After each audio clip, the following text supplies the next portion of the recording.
오늘 말씀의 제목이 앞에 있습니다. 같이 읽고 함께 말씀 나누겠습니다. 시작. 성령께서 우리 안에 계신 증거 1. 1이라는 것은 2가 있고 3까지 있습니다.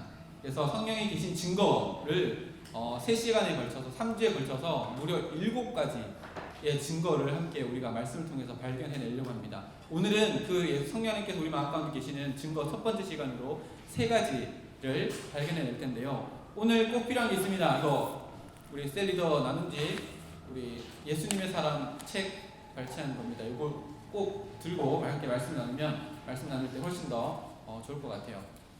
한 주간 잘 보내셨나요? 잘 보내셨나요? 네. 한 주간 지내면서 언제가 제일 행복했나요? 지금이요. 네. 한 주 동안 어떻게 살았길래? 자, 한 주 동안 누구를 만나며 누구와 이야기할 때 행복했나요? 그쵸. 떠오르는 사람 한 명쯤은 있을 거예요. 그쵸. 그 친구랑 이렇게 커피숍에 앉아서 시원한 아이스 아메리카노 먹으면서 얘기했던 그때 너무 좋았어. 행복했어. 그런 만남들 다 한 사람씩 다 있잖아요. 그쵸. 없나요? 이번 주에 우리 점심을 일찍 먹고 목사님들이랑 같이 화요일이었나요? 바다에 태풍 온다 그래서 파도 막 치는 그 해변이 보고 싶어서 우리 목사님들하고 우리 전사님, 강전사님하고 해변에 가가지고 커피숍에 앉아서 파도 막 치고 있는 그 파도를 보면서 커피 마시면서 점심시간에 잠깐 짬을 내서 함께 이야기 나누었던 시간이 있어요. 진짜 좋더라고요. 이런저런 얘기하면서 시간을 보내는 그 시간들이 진짜 행복하다. 이런 사귐과 이런 나눔이 있다는 게 참 나한테는 행복하다라는 생각을 했었어요. 그러면서 우리 이번 일주일 동안 했던 게 있죠. 머리를 그쪽 이거 뭐 했더라. 이러면 안 돼요. 우리 지난주에 우리 결단하고 하기로 했잖아요. 큐티 하기로 했잖아요. 맞다. 이제 생각난 사람 있는 거 아니죠? 일주일 내내 새벽 예배 마치고 나서 5시에 새벽 예배 하면 한 6시까지 기도하다가 이제 저는 사무실 들어가서 이제 큐티 이제 말씀 펼쳐서 이렇게 보고 우리 셀 리더들만 있는 단톡방이 있거든요. 그 단톡방에 말씀을 올리고 함께 나누는데 저는 너무 행복했어요. 이렇게 말씀을 나눌 수 있는 지체들이 있고 또 이 같은 말씀을 가지고 함께 영적으로 교제할 수 있는 이 모임이 있다는 것 그 자체가 참 행복했어요. 그래서 말씀에서 발견되는 하나님을 함께 나누고 그 하나님을 발견하고 내 삶이 어떤지를 돌아보며 함께 나누는 그 시간, 그리고 그 말씀 붙잡고 오늘 하루 이렇게 살겠습니다 라고 결단하며 큐티를 나눴던 그 아침에 30분의 그 짧은 시간이었지만 너무너무 행복했어요. 중간 점검 한번 해볼까요? 나는 일주일에 큐티를 한 번 이상 했다. 한 번 이상은 다 하셔야 되는데 해주세요. 자, 나는 3번 이상 했다. 오, 좋아요. 나는 매일 했다.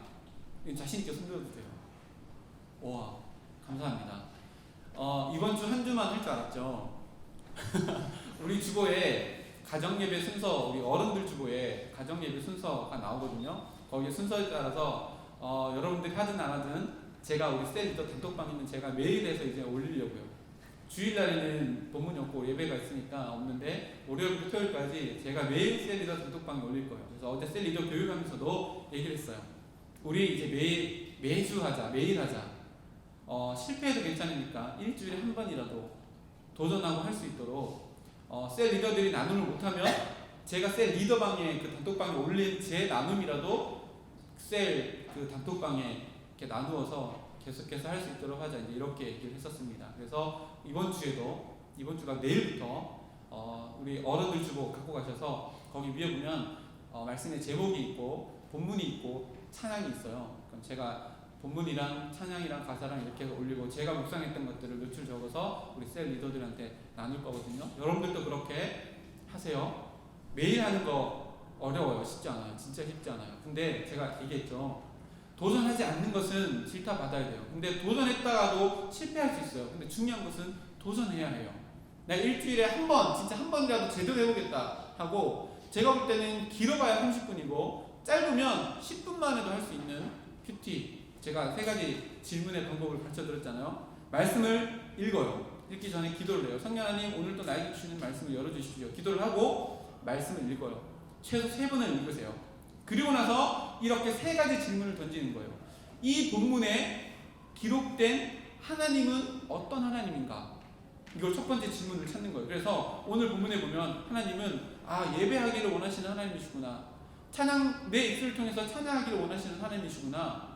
내 죄를 없이 하는 것을 기뻐하시고 나를 용서하시기를 기뻐하시는 하나님이시구나. 이런 하나님을 말씀 가운데 발견해낼 수 있어요. 이것이 첫 번째 질문이에요.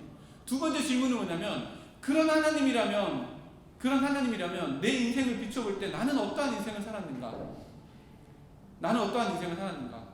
그 말씀에 비추어져서 내 모습을 비춰보면 때로는 하나님께 회개해야 될 모습도 있어요. 때로는 하나님께서 칭찬해 주실 모습도 발견되어질 거예요. 그것을 적는 거예요. 마지막 질문은 뭐냐면 내가 오늘 하루 이런 하나님을 붙들고 살아가면서 어떠한 결단으로 살아갈 건가? 이 3가지 질문을 여러분들의 말씀을 읽고 3가지 질문을 꼭 던져서 한 줄씩만 적어보세요. 그러면 매일매일 이것이 쌓이면 말씀 보는 눈이 더 크게 열려지고 내 삶 가운데서 말씀의 능력이 나를 이끌어가는 것을 여러분들이 하루하루 이게 쌓여나가면 경험하게 될 거예요. 이게 뭐냐면 내 안에 내주하고 계시는 성령 하나님과 동행하는 방법이에요. 성령 하나님 내 안에 오셔서 나를 하나님의 백성으로서 내 안에 계셔서 나를 하나님의 성전으로서 지어져 가게 만들어 가시는 분이 성령 하나님이신데 그 방법이 무엇이냐면 말씀이에요.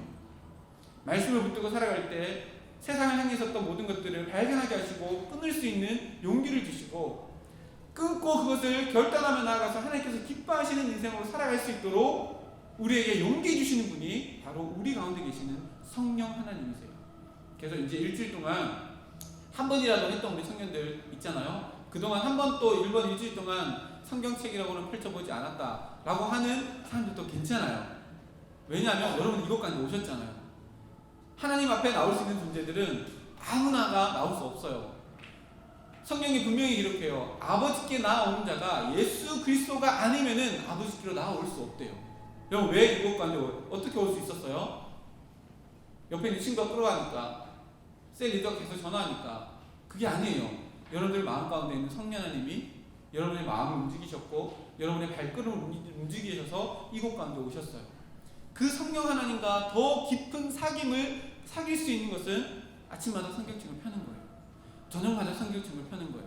그래서 그 안에 있는 하나님이 내 마음 가운데서 역사하시도록 내 마음을 말씀 가운데 내어드리는 거예요. 그러면 계속해서 교제가 일어나고 나는 점점 성령 하나님의 사람으로 바뀌어져 나가게 돼요.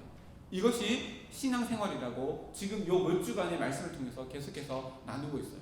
오늘 말씀은 그 성령 하나님이 내 안에 계신다면 내 안에 어떠한 증거들이 나타나게 되느냐에 대해서 함께 말씀을 나누려고 해요. 우리 안에 성령 하나님이 계셔요. 그래서 우리 입술을 통해서 찬양하게 하시고 하나님께 기도하게 하고 오늘도 이 시간 말씀을 듣게 하셔요. 그러면 그 성령 하나님이 내 안에 계시면 내 삶 가운데 어떠한 열매가 맺혀지고 어떠한 증거가 나타나느냐에 대해서 함께 말씀을 나눌 텐데 책을 유인물을 펼쳐보세요. 1번 해서 써있는 게 있습니다. 읽어볼까요? 시작. 다시 한번 읽겠습니다. 시작. 예수님을 주님으로 고백합니다. 성령 하나님이 우리 가운데 계시면 예수님을 주님으로 고백해요. 뭐 너무 당연한 얘기죠. 성령 하나님 내 안에 오셔서 나를 성전 삼아 주셨어요. 그리고 우리 입술을 통해서 하나님께 고백하게 해요. 예수님이 나의 주인이라고. 이 고백 아무나 할 수 있을 것 같죠. 여기 있는 모든 분들은 성령 하나님이 마음 가운데 계시기 때문에 할 수 있어요. 근데 세상에 나가서 지나가는 사람들 들고 예수님이 당신의 주인이라는 걸 믿으십니까? 고백해 오세요라고 하면 할 수 있을까 없을까요? 절대 못해요. 성령 하나님이 그 마음 가운데 있지 아니하면 절대로 할 수 없어요. 오늘 말씀 여기 보면 고린도전서 12장 3절 말씀 있죠. 한번 찾아볼까요? 고린도전서 12장 3절 말씀. 예수님을 주님으로 고백합니다. 그 밑에 보면 고린도전서 12장 3절과 요한일서 4장 15절이 있는데 한 말씀만 찾을게요. 고린도전서 12장 3절 말씀 다 같이 읽겠습니다. 그러므로 내가 너희에게 알리노니 하나님의 영으로 말하는 자는 누구든지 예수를 저주할 자라 하지 아니하고 또 성령으로 아니하고서는 누구든지 예수를 주시라 할 수 없느니라. 아멘. 예수님을 주로 고백할 수 있는 사람이 누구라고요? 성령 하나님이 우리 마음 가운데 계시는 사람이어야지만 예수님을 주라고 고백할 수 있대요. 우리가 오늘도 기도하면서 찬양하면서 예수님을 주라고 고백해요. 이것은 우리 마음 가운데 성령 하나님이 없으면 그렇게 할 수 없다는 거예요. 때로는 우리 오해하며 살아가요. 오늘도 우리 누리자매 기도하면서 성령 충만에 대해서 얘기했잖아요. 날마다 성령 하나님의 충만을 위해서 함께 기도하지만 나는 성령의 사람이 아니라고 오해하고 살아가요. 절대 아니에요. 우리의 입술 가운데서 주님이 나의 주님이다 고백하면 우리는 이미 성령의 사람이에요. 그것의 충만함을 경험하지 못했을 뿐이에요. 나는 성령의 충만함도 없어. 나는 성령의 사람이 아닌가 봐. 이게 아니라 오늘 말씀 보면 성령 하나님으로 말미암아 예수님을 주라고 고백할 수 있대요. 예수님이 주님이 여러분들의 주인이심을 믿으십니까? 네. 믿으십니까? 네. 예수님이 여러분의 주인인 것을 여러분 고백할 수 있으십니까? 네. 그렇다면 여러분들 마음 가운데 성령 하나님이 내주하고 계셔서 여러분들을 하나님의 성전으로 세워져 가고 있는 과정 가운데 있다는 증거예요. 근데 가만히 생각해 보세요. 내 안에 성령 하나님이 계셔서 내 입술을 통해서 예수님을 주라고 고백하였어요. 그러면 도대체 그 고백이 무엇일까요? 이게 중요해요. 왜 고백이 뭘까요? 이것은 입술로 하는 고백이 아니에요. 우리가 오해해요. 입술로 하는 고백이 내 안에 계신 성령 하나님이 계셔서 나를 예수님으로 주라고 고백한다. 이것을 입술로 하는 고백이라고 오해하게 되면 아까처럼 그런 일이 일어나는 거예요. 아, 나는 성령 하나님의 사람이 아닌가 봐. 이 고백이 어떤 고백이냐면 삶으로 내 모든 것들의 주인이 바로 예수님이십니다. 삶으로 고백해낼 때 정말로 우리 마음 가운데 성령 하나님이 충만하게 임하심의 증거가 되어지는 거예요. 여러분 마음 가운데 성령 하나님이 계셔서 주라고 고백해요. 그러면 어떠한 인생을 살아갈까요? 누구를 위한 인생을 살아가요? 여러분 생명 누구 거예요? 여러분의 인생 누구 거예요? 여러분이 가지고 있는 달란트 누구 거예요? 여러분이 지금 누리고 있는 부와 명예, 또 여러분들이 가지고 있는 그 어떤 것들 다 누구 거예요? 일주일 동안 무엇을 위해 살아오셨어요? 무엇을 위해서 알바하고 살았어요? 무엇을 위해 공부하고 살았어요? 그 모든 것들 가운데 이제 내 것은 내 것이 아니라 주님의 것이기에 주님을 위해서 그렇게 하지 않았다면 우리는 입술로만 하는 고백에 그쳐버린 거예요. 그래서 날마다 내가 성령 하나님의 사람인지 아닌지 긴가민가하고 살아가는 거예요. 왜요? 삶의 결단이 없고 삶의 열매가 없기 때문이에요. 고백해야 해요. 예수님께서 가이사랴 빌립보를 지나가시면서 제자들에게 물어봐요. 근데 가이사랴 빌립보가 어떤 곳이냐면 빌립보도 그 땅을 다스리는 총독의 이름이고 가이사랴는 로마 황제의 이름이에요. 그러니까 그 동네가 철저하게 로마 황제가 왕이 되는 도시예요. 그 이름이 빌립보 가이사랴 빌립보예요. 그곳을 지나가시면서 제자들에게 물어봐요. 제자들아, 얘들아, 여기 있는 사람들이 나를 누구라고 하느냐라고 물어봐요.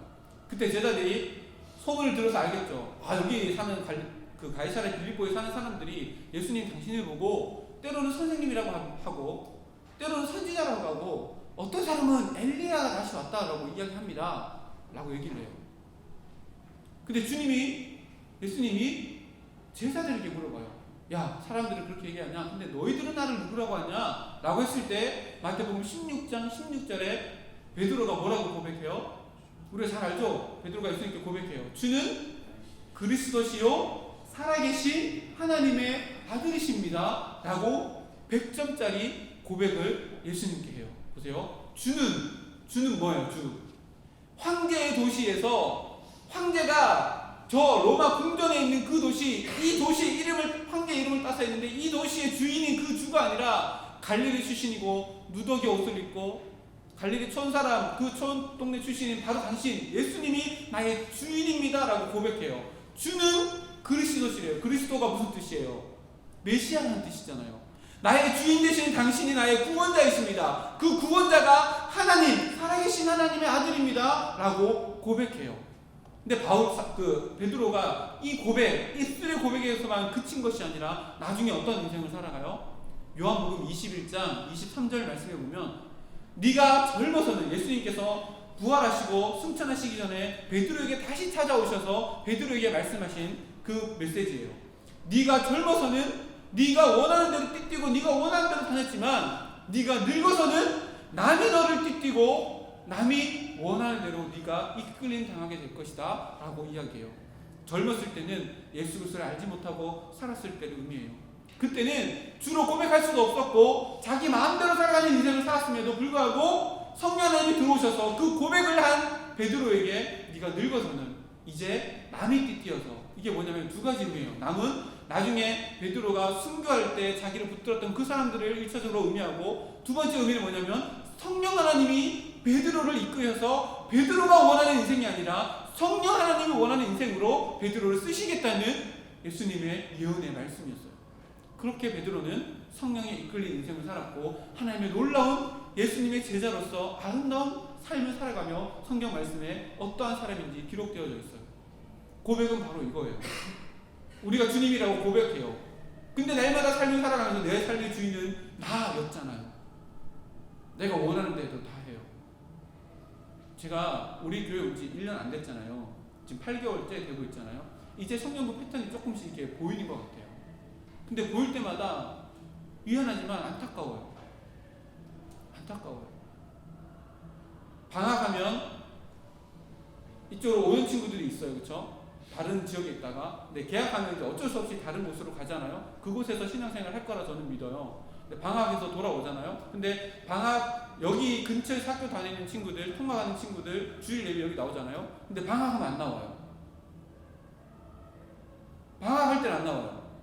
방학 안 하고 학기 중에 잘 나오다가 방학하면 안 나와요. 왜 안 나올까요? 알바하거든요, 주일날. 저 안타까워요. 도대체 인생의 주인이 누구예요? 주일의 주인이 누구예요? 삶의 주인이 누구예요, 도대체?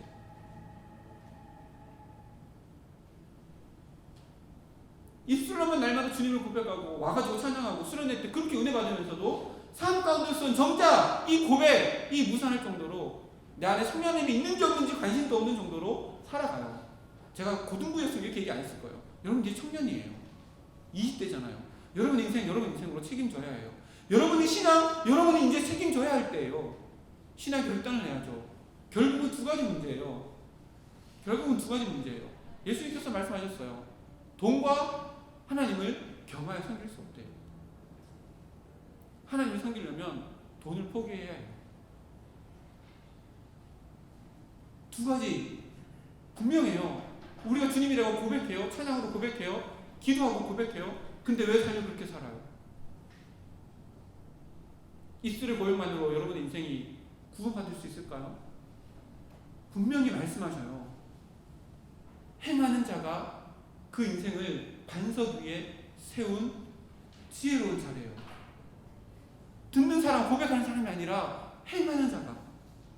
오늘 성목사님 1, 2, 3부 설교 들었던 친구 있잖아요. 지식만 가지고서는 절대 할 수 없어요. 우리 마음 가운데 있는 그 지식이 나의 삶을 통해서 사랑으로 드러나고 열매 맺어질 때에, 행동으로 열매 맺어질 때에 그 고백이 진짜 고백 아니에요? 연애 다 해봤죠? 모태솔로 있어요? 연애 해보면 여자친구 사랑하잖아요. 좋아하잖아요. 그쵸? 말로만 사랑한다고 그래요? 아니잖아요. 해주고 싶은 거 해주고 함께 하고 싶은 거 해보기도 하고 가고 싶은 거 가보기도 하고 내 것을 손해보더라도 그 여자친구에서 뭔가를 하잖아요. 왜요? 내가 사랑한다고 고백했기 때문에.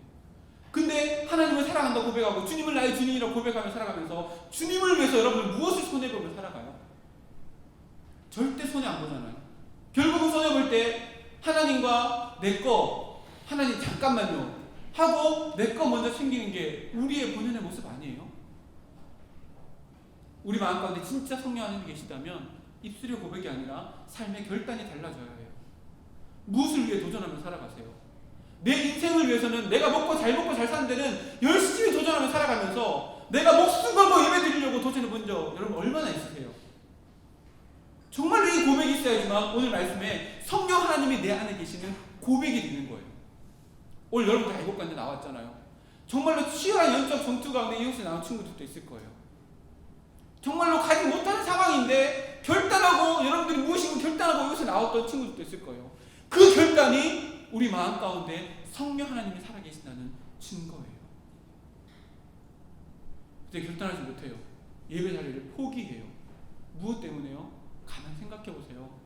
영적인 조울을 딱 대어놓고 내가 포기한 거, 내가 잃어버린 거, 내가 진짜 얻은 게 뭐고 내가 진짜 잃어버린 게 뭔지 영적인 조울에 대어보고 여러분 인생을 살아가 보세요. 그럼 여러분들이 정말로 내 입술로 주님을 주님이라고 고백한 인생이라고 할 수 있는 인생을 살아가고 있으신가요? 날마다 말씀의 채찍을 우리 마음 가운데, 말씀의 채찍을 나의 결단 가운데 내보여야 해요.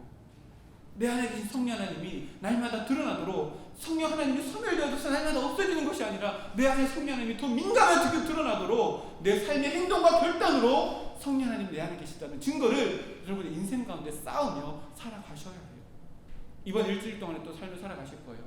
결단하세요. 내 안에 있는 성령 하나님의 증거로 내 인생 하루하루를, 매 시간을 채워져 나가겠노라 결단하세요. 그리고 분명히 영적인 손해 보지 아니하도록 영적인 축복을 내 삶 가운데 날마다 잡을 수 있도록 내 안에 계신 성령 하나님을 의지하셔야 해요. 그리고 고백해야 해요. 입술의 고백이 아니라 삶의 결단의 고백을 하셔야 돼요. 내가 주님을 위해서, 내가 오늘 하루 주님을 위해서 내 일터에서, 내가 공부하는 그 자리에서 성실함으로 살아가겠다, 내가 사랑으로 살아가겠다, 내가 섬김으로 살아가겠다 라고 결단하셔야 돼요. 내가 이 땅에서 잘 먹고 잘 살겠다 아니에요. 열심히 해서 승진하겠다, 그것은 두 번째 문제예요. 하나님이 우리를 부르시고 성령 하나님이 내 안에 계신 이유가 뭐예요? 성령 하나님을 말미암아 잘 먹고 잘 살라고? 아니에요. 성령 하나님 나와 교제하시면서 나를 성전으로 빚어가기를 원하셔요. 입술의 고백이 아니라 진짜 삶의 고백이 무엇인지를 우리 마음 가운데, 우리 인생 가운데 만들어 가시기 위해서 죄를 없이 해주실 뿐만 아니라 내 안에 들어오셔서 나를 성전 삼아 주셨어요. 그 성전 가운데 무엇을 취하며 살아가실래요? 예수님께서 이 땅 가운데 오셔서 예루살렘 성전에 어렸을 때 그 할례를 행하시기 위해서 가셨고, 정결 의식을 하기 위해서 가셨고, 그 마지막에 십자가 달려 돌아가시기 그 마지막 주간에 첫 번째 했던 일이 성전에 가신 일이었어요. 성전에 가서 뭘 하셨을까요? 뭐 하셨어요? 성전에서 사고 팔고 완전히 성전이 시장터가 되어 있는 그것들 다 엎으셨어요.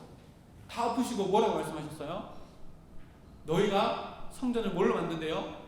강도의 소굴로 만든대요. 그러면 성전이 원래 뭐 하는 곳이었어요? 만민이 기도하는 집이어야 해요. 우리가 성전이에요.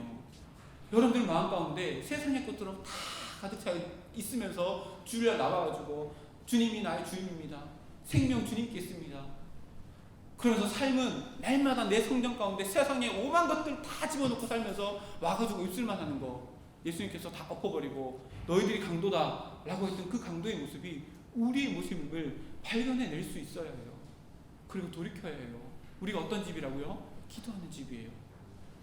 기도하는 집이에요. 왜 기도해요? 내 뜻이 아니라 하나님의 뜻대로 내 삶을 이끌어 나가기 위해 기도하셔야 해요. 예수님이 기도가 그랬어요. 날마다 새벽마다 한적한 곳을 껴서 기도하셨어요. 그리고 본일 보이시고자 십자가 지시기 이전에도 겟세마네 동산에 가서 거기서 뭘 하셨어요? 기도하셨어요. 핏방울이 되도록 기도하셨어요. 기도의 내용이 뭐예요? 하나님의 뜻을 구하는 기도예요. 아버지, 나 이 잔 안 마시면 안 돼요? 안 마시면 안 돼요? 근데 결국은 그 기도가 어떻게 바뀌어져 나가요? 내 뜻대로가 아니라 아버지의 뜻대로 해주십시오. 이게 진짜 기도예요. 우리 마음 가운데 세상의 것으로 가득 차 있던 성전이었다면 다 엎어야 해요. 그리고 우리 성전을 기도하는 성전으로 만들어서 하나님의 뜻대로 내 인생을 살아가서 내 안에 계신 성령 하나님의 계심의 증거가 내 삶 가운데 행동의 결단으로 드러나는 인생을 하나님께서 원하신다고 오늘 우리들에게 말씀해 주세요. 성령이 아니고서는 주라고 고백할 수 없대요. 우리가 성령을 의지하지 아니하면 삶의 열매가 열매 맺을 수 없다는 이야기예요. 우리가 왜 못하는지 알아요? 내 안에 계신 성령 하나님을 의지하지 않았기 때문이에요.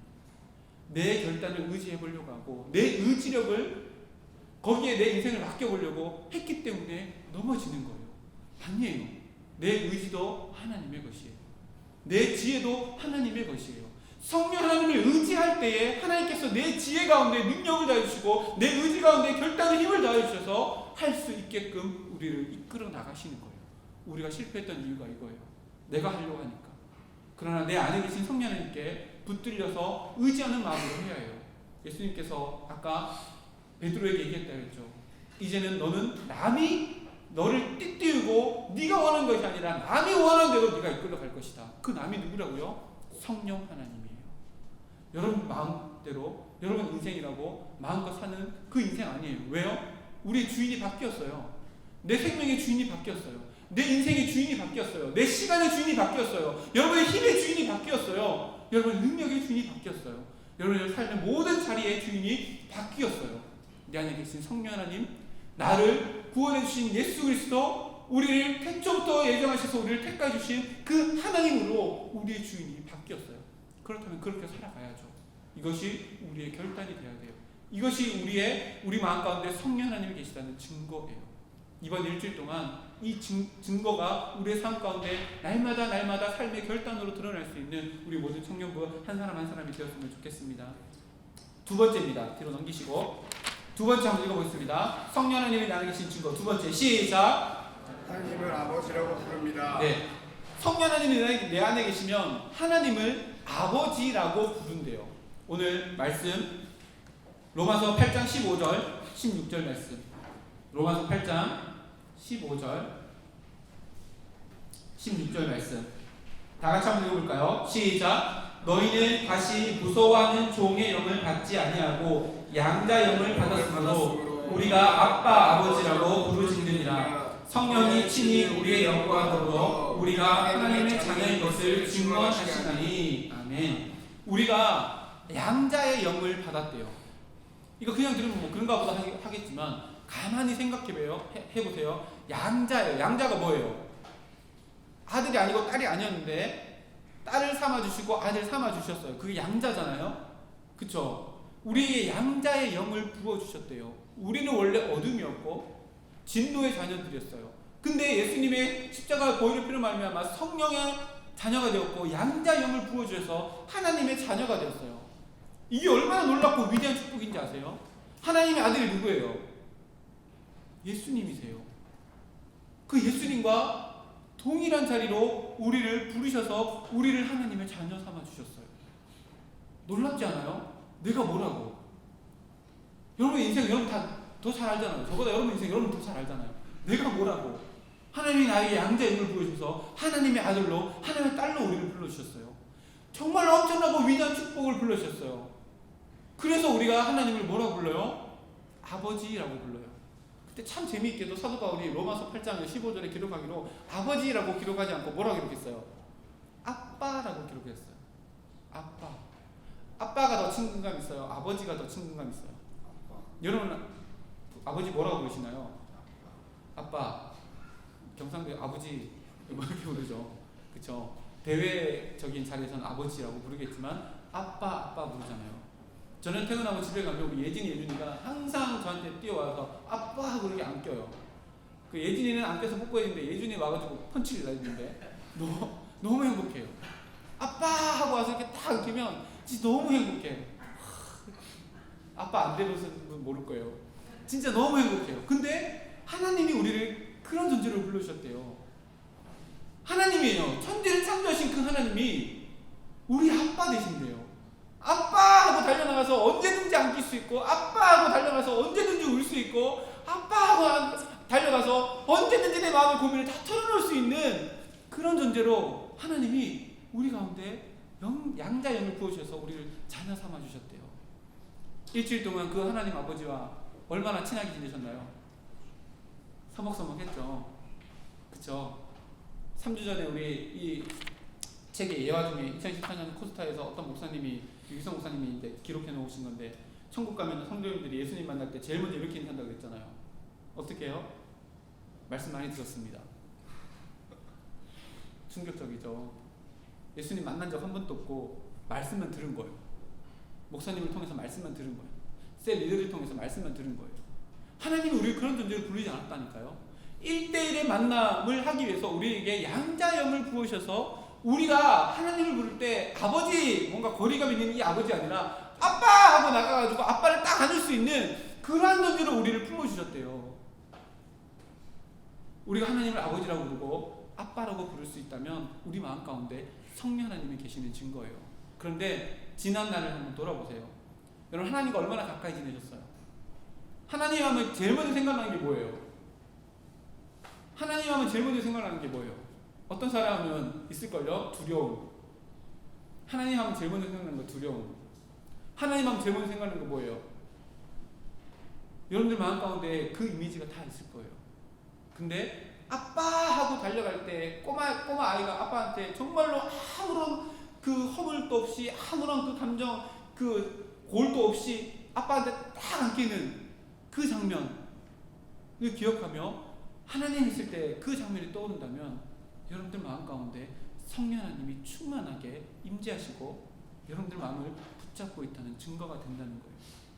하나님, 처음 예수님을 믿고 하나님 아버지 하면 그냥 위대하신 분, 나와 완전히 다른 존재에 계시는 천지를 창조하신 아버지 하나님. 그래서 우리 어르신들 기도할 때 그 천지를 창조하시고부터 막 해가지고 전지전능하시고 뭐 이런 하나님 막 하는데, 결국 그 하나님을 알고 알다 보면 어떻게 된다고요?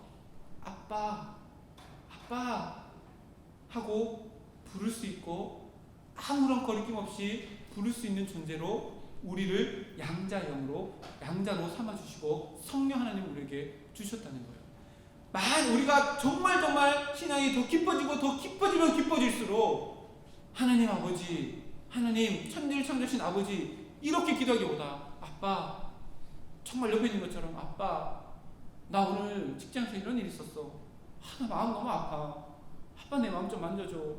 아빠 나 위로가 필요해. 이렇게 가까이 부를 수 있는 존재로 여러분들 마음 가운데 다시금 하나님의 존재에 대해서 발견되어지고 더 가까워진 것을 경험하게 돼요. 누구 때문에요? 우리 마음 가운데 있는 성령 하나님 때문에 그렇다는 거예요. 우리가 성령 하나님 때문에 하나님을 아버지라 부르는 것은 또 다른 의미가 있어요. 뭐냐면, 여러분 힘들고 어려울 때 누구를 찾아요?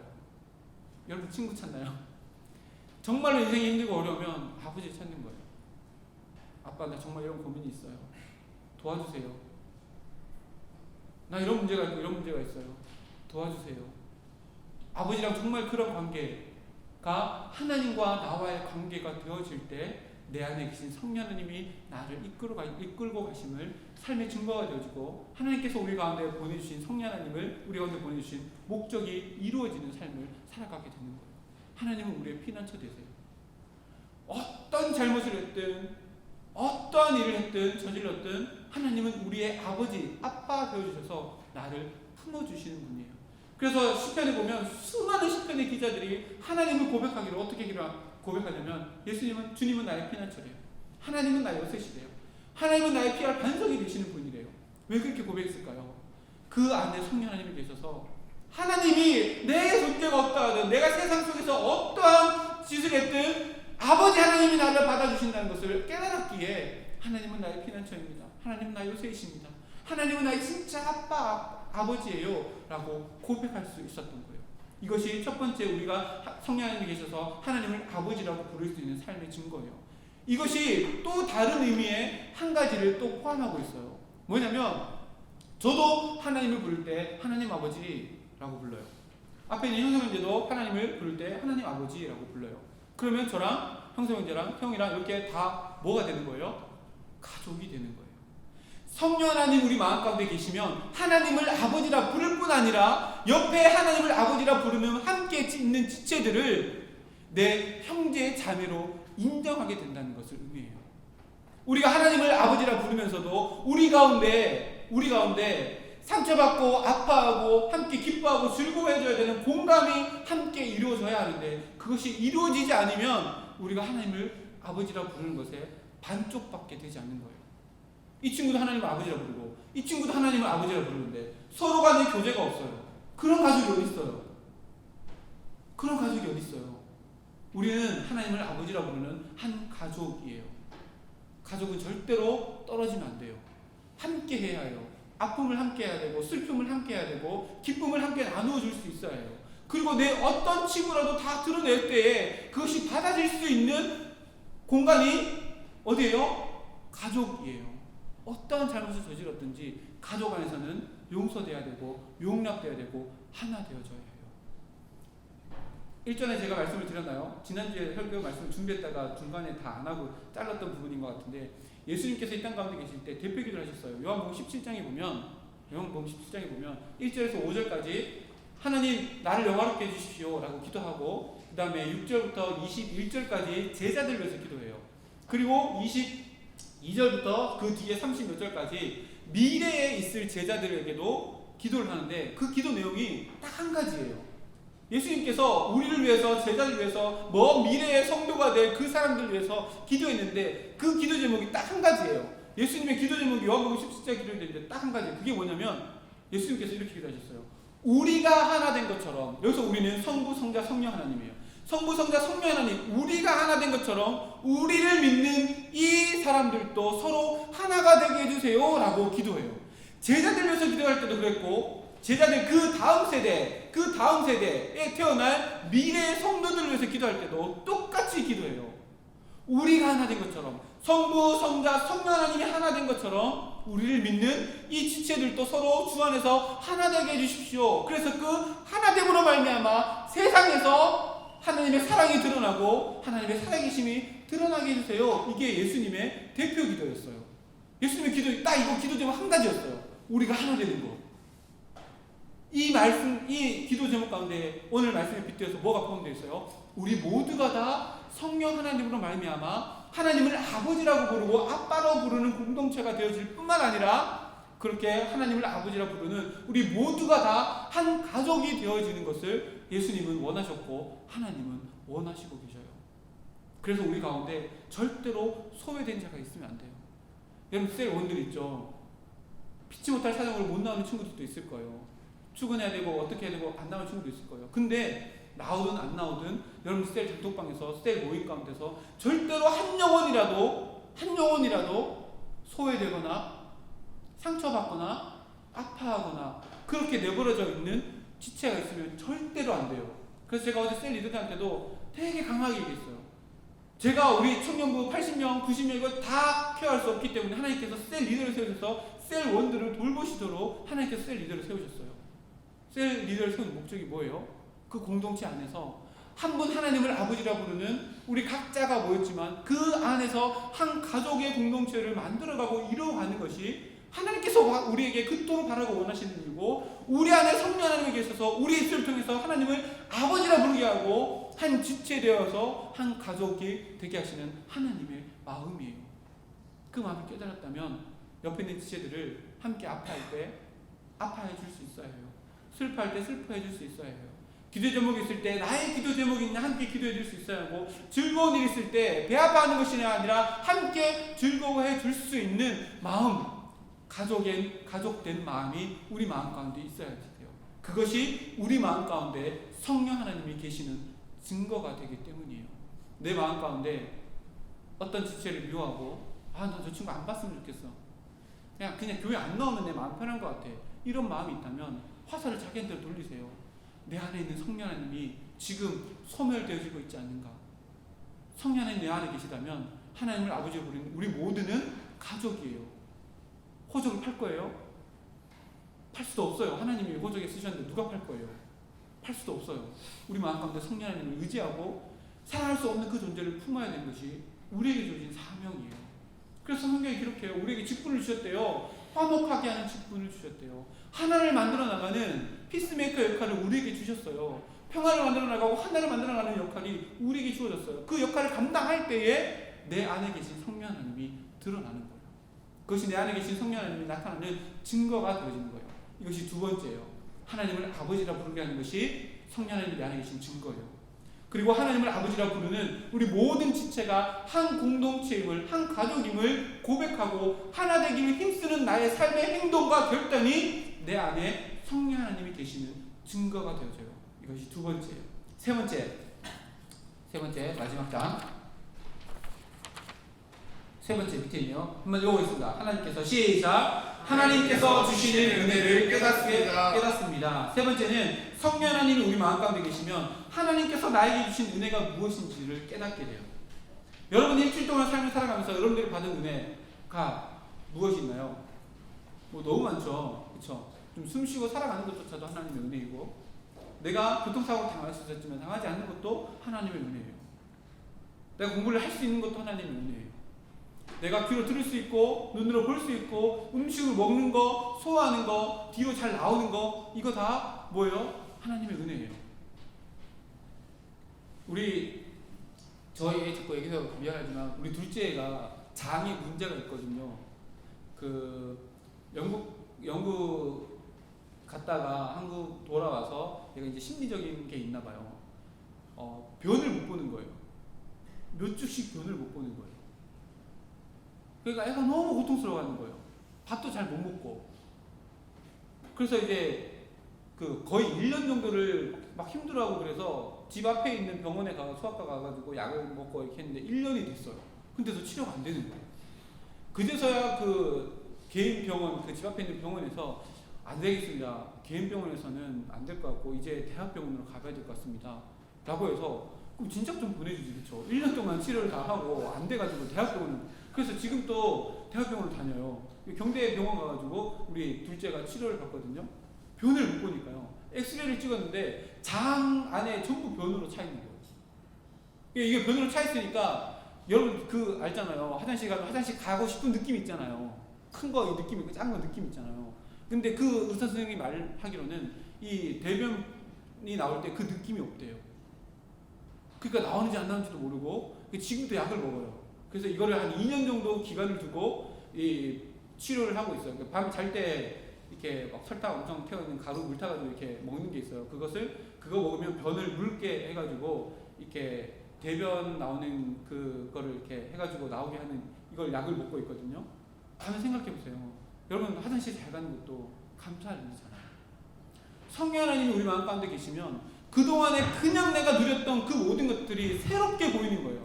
와, 이것도 감사할 제목이구나. 이것도 감사할 제목이구나. 아침에 해 뜨는 것까지도 감사할 제목이 되고 습해가지고 찐득찐득한 이것까지도 내 피부 건장한 걸 어떻게 하시고 또 이렇게 습한 또 습식 사우나를 우리 또 울산 지역당에 하시고 이것도 감사하세요. 제가 진짜 피부가 엄청 건조하거든요. 날마다 이 허벅지 뒤편이 이거 로션을 엄청 센 걸 발라도 막 갈라져 있어요. 근데 요즘에 날이 더우니까 에어컨 계속 틀잖아요. 에어컨 계속 쓰니까 여기가 막 엄청 땡기고 이게 겨울 되면 이렇게 갈라져서 막 피가 이게 땅이 갈라져가지고 피가 된 것처럼 제가 엄청 건조하거든요. 근데 밖에 딱 나오면 습하니까 전 너무 행복해요. 왜냐면 피부가 괜찮거든요. 말랑말랑 괜찮거든요. 이런 것까지 감사하게 돼요. 성령 하나님 우리 마음 가운데 계시면 이것도 감사할 제목이 되는구나 라는 것을 우리의 삶의 작은 것들 가운데서도 깨닫게 돼요. 근데 더 심각한 감사가 성도에게는 있어요. 그게 뭘까요? 우리 마음 가운데 성령 하나님 품고 살아가는 사람들은 진짜 이상한 사람들이에요. 성경에 보면 하나님의 사람들이 무엇을 감사했냐면 고난을 감사했어요.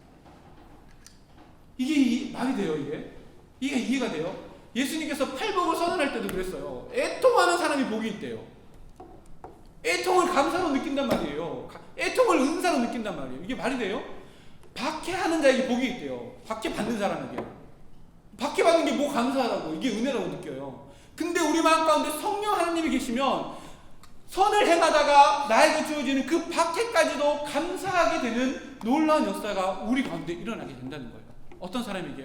우리 마음 가운데 성령 하나님을 품고 살아가는 사람에게 그렇다는 거예요.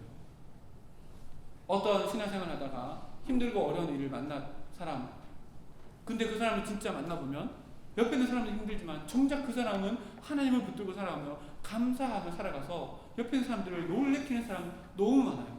우리가 일전에 봤던 교회 오빠 이관희 집사님, 말기 암 환자가 할 수 없는 고백을 그 입술을 통해서, 삶을 통해서 하게 되잖아요. 너무 힘들고 아프고 이 암덩어리가 온 몸에 다 퍼져가지고 육신의 가장 고통스러운 그 순간에도 말씀 볼 수 있음에 감사하고, 믿음이 잃지 않음에 감사하고, 오늘 하루를 열어주셔서 하나님의 사람으로 더 온전하게 살아갈 수 있는 축복의 기회로 오늘 하루를 열어주심에 감사하는 거예요. 이게 이해가 돼요? 어떻게 말기암이 은혜가 되고 감사가 돼요? 근데 마음속에 성령 하나님이 계시면 이렇게 된다는 거예요. 그래서 우리 영화 보면 배너나 코바디스로 영화 보면 로마 그 원형 경기장에서 동물의 밥이 되어지고 죽어가고 찢기는 사람들, 그 사람들의 시신을 이렇게 딱 카메라 클로즈하면 다 웃고 있어요. 그래서 로마 사람들이 충격받았잖아요. 아니 동물한테 찢기면서도 어떻게 웃으면서 죽을 수 있어요? 어떻게 이것을 웃으면서 죽을 수 있는 사건이고 상황이에요. 근데 성령 하나님이 우리 마음 가운데 계시면 그게 가능하다는 거예요. 어제 셀 리더 교육을 하면서 함께 영상을 하나 봤거든요. 북한 선교를 하시는 이삭 선교사님이라고 있어요. 그 선교사님이 간증했던 내용을 영상으로 만들어 놓은 게 있는데 영상 보진 않을 거예요. 7분 8분 된 길어서 말로만 설명해 드릴 텐데, 북한에도 지하교회가 있다는 거 들었죠. 공사를 하다가, 북한에서 공사를 하다가 포크레인으로 뭐 땅을 푹 봤는데 푹 꺼졌대요. 그게 뭐야? 이러고 이제 공사하는 사람이 들어가 봤더니 안에 동굴을 파가지고 계속 들어가 봤더니 사람이 만든 동굴에 있어서 계속 들어가 봤더니 사람이 한 20명 남짓 그곳에서 살고 있더래요. 보니까 거기서 예배드리고 머리는 깎지 않아서 장발이 돼가지고 이런 사람들이 그 안에서 예배드리고 신앙 공동체로 살고 있는 거예요. 북한에서요. 그래서 그 사람들 다 끄집어내서 즉결 심판하죠. 근데 거기에 10대 2명이 있었대요. 10대 2명. 엄마도 있었겠죠. 10대 2명. 그 중에 제일 먼저 순교당한 애가 제일 어린 그 친구였대요.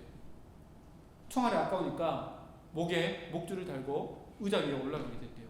그리고 그 친구가 엄마 이렇게 부르니까 그 사형하는 그 간수가 엄마 누구냐고 데리고 와서 엄마를 데리고 왔대요. 그리고 이제 물어보는 거예요.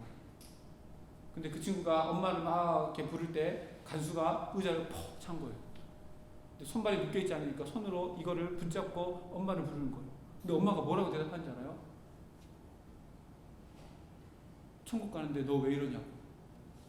근데 그 소리를 듣고 그 친구가 목줄에 자기 목에 감기는 걸 이렇게 손을 잡고 있다가 손을 놓고 손을 뒤로 꽉 쥐어 끼고 그렇게 천국을 갔대요.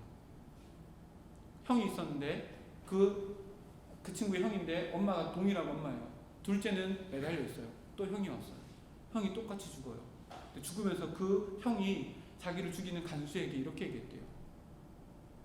당신이 우리 동생도 죽이고 저도 죽이고 우리 가족들도 죽일 거지만 근데 그거 알아요? 간수가 대답했대요. 뭐 임마?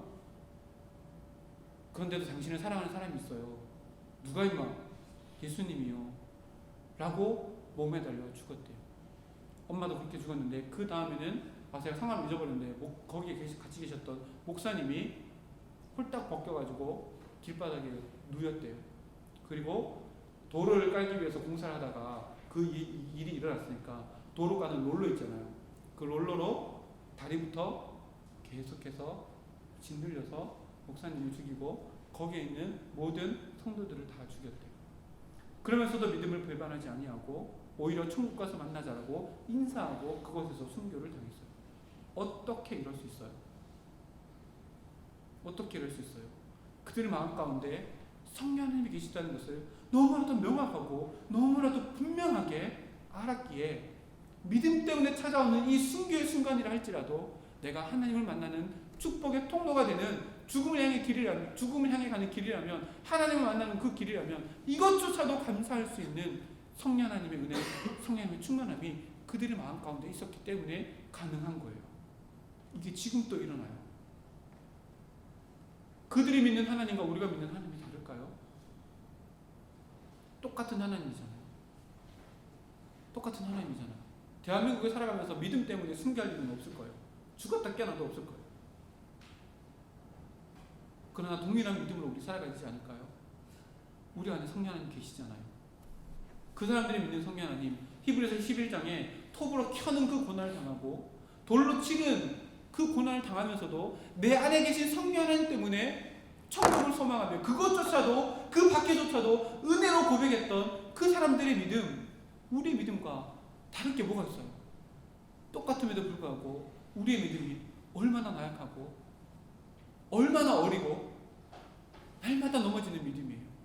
그러나 동일하게 성령 하나님이 우리 마음 가운데 계셔요.